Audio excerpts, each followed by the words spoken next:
ปีนี้ปีใหม่นี่ถือว่าพิเศษหน่อยหนึ่งเพราะว่าทางผลิตภัณฑ์มิลาโกะเนาะจากบอสใหญ่ไอ้เนาะบอสใหญ่จากมิลาโกะเพิ่นได้ส่งกระตาของขวัญที่เป็น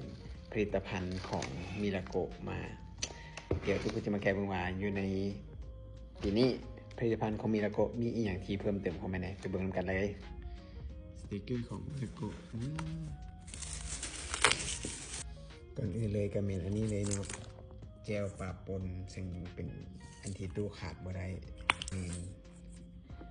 ผงคิมินนี่เอาไว้อย่าลูกกล่องได้นะตัวนี้จะเป็นในส่วนของแจวมะแขงต่อมาตัวนี้ก็จะเป็นแจวผงมาล่าปรุงสำเร็จรูปนะเราสามารถเฮ็ดเป็นผักหรือว่าซีนนี่สามารถใส่ผงมาล่าตัวนี้ได้เลยส่วนตัวนี้ก็เป็นน้ำแจวปิ้งจีนนะสูตรดั้งเดิมตัวนี้ก็ตูยังบ่เคยลองปีนี้พิเศษเนี่ยจะมีผลิตภัณฑ์ใหม่เป็นพริกไทยดำป่นเนาะส่วนอีกตัวนี้ก็เป็นพริกไทยขาวป่นคือกันเนาะแต่เป็นพริกไทยขาวน่าจะเป็นพริกไทยที่ตัวอ่อนนะยังบ่ได้แก่มันเป็นพริกไทยขาวอันนี้แห่งใหม่เนาะผงกล้วยน้ำว้าดิบตูต้องไปอ่านมันก่อนว่าเฮ็ดอะไรกินเพราะว่ายังบ่เคยลองด้วยตัวนี้เด้ออันนี้เลยขาดบ่ได้มักพริกแห้งป่นโอ้เบิ่งนี่เผ็ดสะใจแน่นอนนี่และตัวนี้เด้อผลิตภัณฑ์ใหม่คือกันเนาะสาหมากส้มพอดีซึ่งส่วนผสมก็มีหลากหลายเนาะจะเป็นสมุนไพรทั้งนั้นอันนี้เพื่อสุขภาพเด้อสาหมากส้มพอดีและแน่นอนเขาก็สิมีมิลาโกะผ้าเปียกตัวนี้เป็นตัวใหญ่เนาะ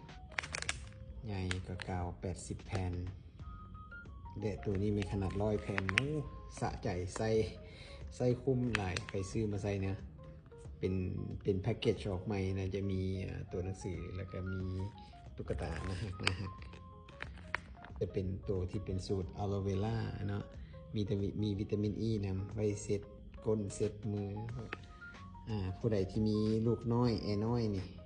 มีผ้าเปียกไว้นี่ก็ถือว่าใส่ได้เลยผลิตภัณฑ์ของมิลาโกะรายการนี้เป็นผลิตภัณฑ์ใหม่และเก่าของผลิตภัณฑ์จากมิลาโกะนะอันนี้เป็นบรรดาผลิตภัณฑ์ต่างๆของมิลาโกะนะอันนั้นเป็นผลิตภัณฑ์ของคนลาวอย่าลืมส่งเสริมผลิตภัณฑ์ของคนลาวเนาะเพื่อจะให้เศรษฐกิจเฮาก้าวไกลผลิตภัณฑ์ของมิลาโกะมีจำหน่ายอยู่